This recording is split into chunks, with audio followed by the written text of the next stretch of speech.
All right, let's jump right in. You know that feeling, right? A huge, high-stakes project lands in your lap and your first thought is, oh man, where do I even start? It feels like total chaos. But what if I told you there are two incredibly powerful tools that can turn that chaos into a clear, manageable plan for success? Today, we're going to look at a real-world crisis and see exactly how these tools make it happen. So meet the Imperial Hotel chain. They are in a bit of a pickle. Customer service scores are down, competition is heating up, and they just lost a major partnership. Not good.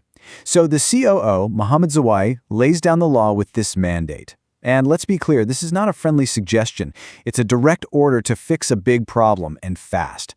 The pressure is on. And this is the person feeling all that heat, Angelina, our project manager. Now, just look at the timeline she's been given. The project gets assigned on Christmas Day. Talk about a holiday bonus, right?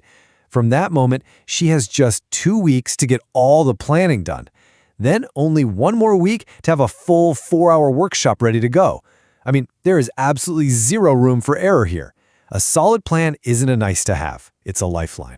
Which brings us to the big question. For Angelina, and really for any of us steering down a complicated project, how do you make sure nothing gets missed? How do you build a roadmap that actually works? One that keeps you on track and saves you from those last-minute panics?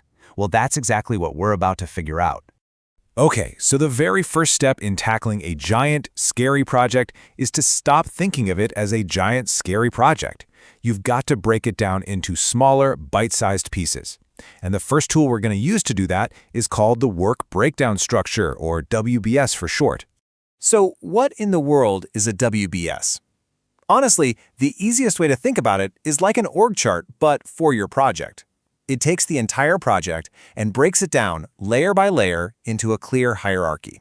Now, here's what's important. It doesn't tell you how to do the work, and it doesn't tell you when to do it. Its only job is to give you a complete, organized list of everything, and I mean everything, that has to get done. And making one is actually super logical. You start at the very top with the big goal, the finished project. Then you break that down into the major phases, things like planning and executing. And finally, under each of those phases, you list out the actual individual tasks. We call these work packages. Think of them as the smallest to-do items on your list. It's a really simple, top-down way to see the whole picture. So let's see how this looks for Angelina's workshop.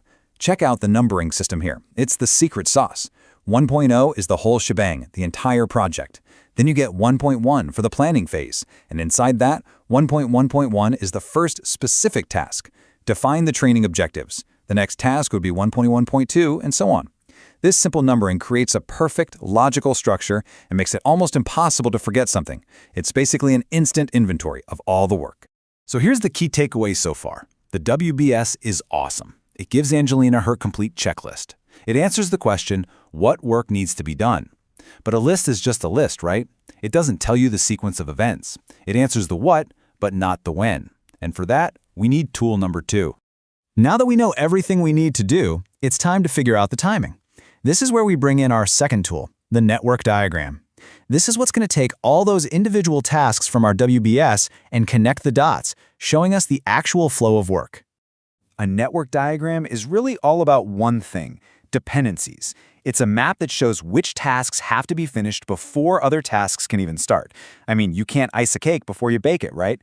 This diagram makes those kinds of essential connections crystal clear for every single piece of your project. So, how do you even start building one of these? Well, you look for the tasks in your WBS that can begin right away. No waiting. For Angelina, the absolute first thing that has to happen is defining the training objectives. This is her starting block. Everything else flows from this. And this shows the next step perfectly. Once those objectives are set, then, and only then, can Angelina go find her subject matter experts. That arrow shows the clear dependency. You literally cannot find the right experts if you don't know exactly what they need to be experts in. See how that works? And the chain reaction just keeps going. After the experts are on board, they can get to work developing the course materials. You can see the flow, right? It's like a set of dominoes. Each completed task knocks over the next one in the sequence. By mapping this out for the whole project, you create a logical, foolproof workflow from beginning to end. Now here's where it gets really cool. When you map out all these dependencies, you'll find there are different paths through the project, and some take longer than others. The single longest chain of connected tasks. That is called the critical path. For Angelina, that path adds up to 36 days. This number is everything. It's the absolute shortest amount of time the project can possibly take. Any delay to any task on this specific path will push back the entire project's finish date. It tells her exactly where she needs to focus to stay on schedule.